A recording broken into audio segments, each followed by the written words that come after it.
సువార్థికులు అలాగే సంఘ పరిచర్యలో భాగం భరిస్తున్నటువంటి వారు పరిచారకులు తప్పనిసరిగా ప్రార్థనలో ఉదయం 9 గంటలకు పాల్గొవాలని, రేపు సాయంత్రం 6 గంటలకు కుటుంబాలతో సంఘాలతో మీకు తెలిసిన వారికి తెలియపరిచి భోజేసైనా రప్పించాలని, కలిసి రావాలని, కుటుంబాలుగా సంఘాలుగా కలిసి వచ్చి గ్రౌండ్ పట్టజాలనంతగా దేవుని మహిమపరిచి ఆశీర్వాదాలు పొందాలని కోరుతున్నాం.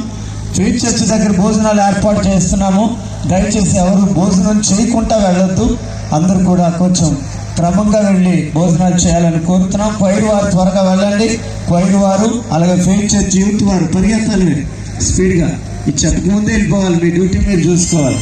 వెళ్ళి అక్కడ వడ్డన విషయంలో పాస్టర్ గారికి అలాగే విశ్వాసులకి వడ్డన విషయంలో మీరు తర్వాత భోజనం చేసే విధానం ముందు వాళ్ళందరికీ పరిచయం చేయండి. దేవుడు మిమ్మల్ని ఆశీర్వదిస్తారు. మరి రేపటి దినం కూడా సకాలంలో అందరూ రావాలని, ప్రార్థించాలని, పాల్గొవాలని ప్రభు పేరిట అందరికీ వందనాలు. డయాస్ మీద కూర్చున్న దైవజనులందరికీ పేరు పేరున నా హృదయపూర్వకమైన వందనాలు. ఆ సైడ్ కూర్చున్నటువంటి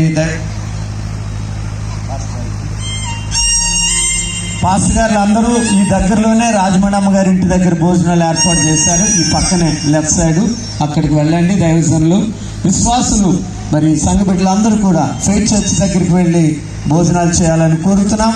క్వైర్ వారు కొంచెం త్వరగా వెళ్ళి సహకరించండి. అలాగే చర్చ్ యూత్ వారు అందరూ కూడా మీరు వడ్డంలో సహకరించాలని కోరుతున్నాం. ఈ యొక్క లైటింగ్, ఈ సౌండ్ సిస్టమ్ ఏర్పాటు చేసిన మరి బిడ్డల కొరకు కూడా ప్రార్థన చేయండి. రాము గారి కోసం అలాగే జోషి గారి కోసం కూడా ప్రార్థించండి. రేపు కూడా అద్భుతమైన వాతావరణం ప్రభు ఇచ్చి నడిపించేలాగున మరి చక్కని ఆర్కెస్ట్రా కూడా మన మధ్యలో తమ్ముళ్ళు అందిస్తున్నారు. వాళ్ళని కూడా దేవుడు ఆశీర్వదించును గాక. మీరు ఈరోజే మిగతా వారికి కూడా ఈ యొక్క పాంప్లెట్ షేర్ చేయండి. మీ స్టేటస్లో అందరికీ కూడా షేర్ చేయాలని ప్రేమతో మనవి చేస్తున్నాం. అందరినీ వాక్యం ద్వారా బలం పొందుకునేటట్లు మీ వంతు ప్రయత్నం మీరు చేయాలని కోరుతూ ఈ నా మాటలు ముగిస్తున్నాను. దేవుని కృప మీ అందరికీ మనందరికీ తోడైండును గాక. God bless you all. Praise the lord.